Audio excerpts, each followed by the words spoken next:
Hello everyone, welcome back to physics class. In the previous lecture, we studied about Newton's first law of motion. And Newton's first law of motion states that an object does not want to change its state until unless there is some external force to change that state of motion or rest.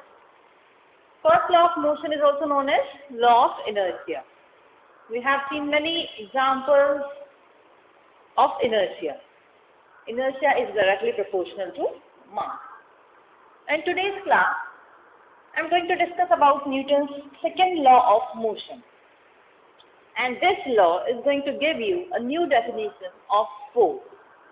So far, definition, you know about force is push and pull, and now you will see the precise definition of force by this second law of motion. Now before starting this second law of motion, let's see, you have two things in your hand. One is a bullet. Let's consider this as bullet. And let's say other is ball. A stone you can say. So this is bullet and this is stone. What will happen if I throw these two things on you? I'm simply throwing them. Okay? With some force, I'm throwing these two things towards you. Which one is going to hurt you more? The obvious answer is this stone. Why?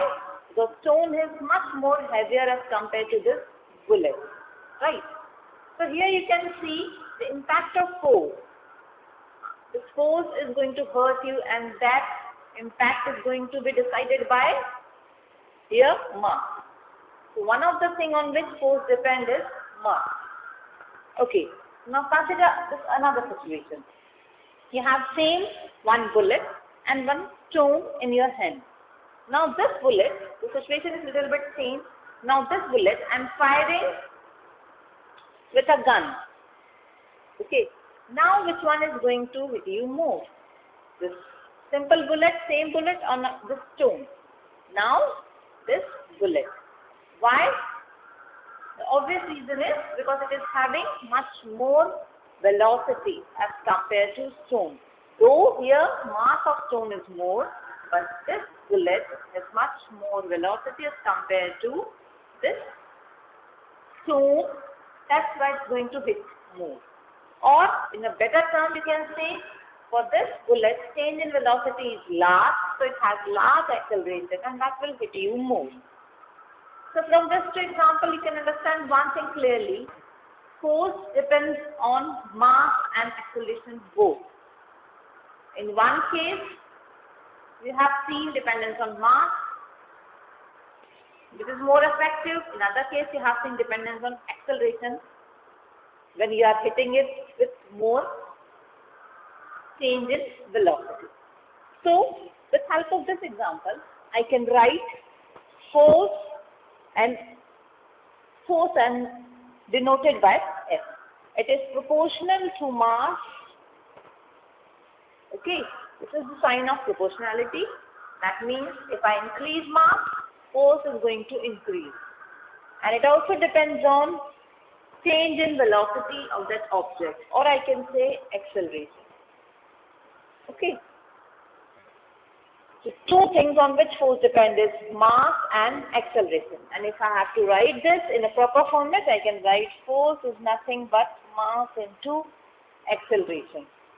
So whenever you are applying force to any object of mass m, is going to set that object in motion so that that object is going to have acceleration of a. This is the definition of force now. The force is product of mass and acceleration. It depends on both of the things. Okay. So force is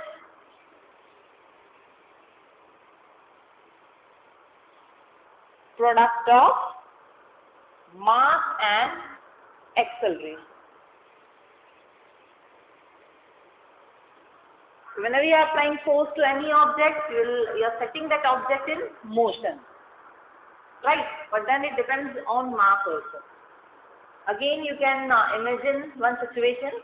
where you have a plastic ball and you have a cork ball, very heavy ball. You can assume like that, very heavy ball and a plastic ball. And when you apply same force to both the balls. Now here, which one is going to get more acceleration? Obviously the plastic one.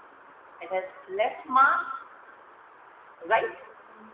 Whereas heavy ball, it is having more mass, it will be less accelerated.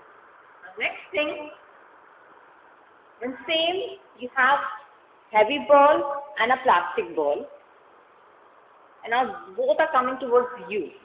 Now the one which is having less velocity will hit you less. So the thing, force depends both on mass and acceleration, and this is your second law of motion. So in first law of motion you have seen there was no mathematical expression, but second law has mathematical expression, which is nothing but force equal to mass into acceleration, and this is your new definition of force. Now you will not say force is push and pull. No, it is much more than that.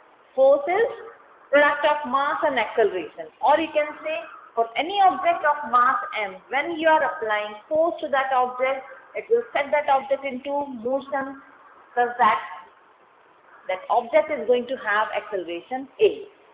Now you know SI unit of force is Newton.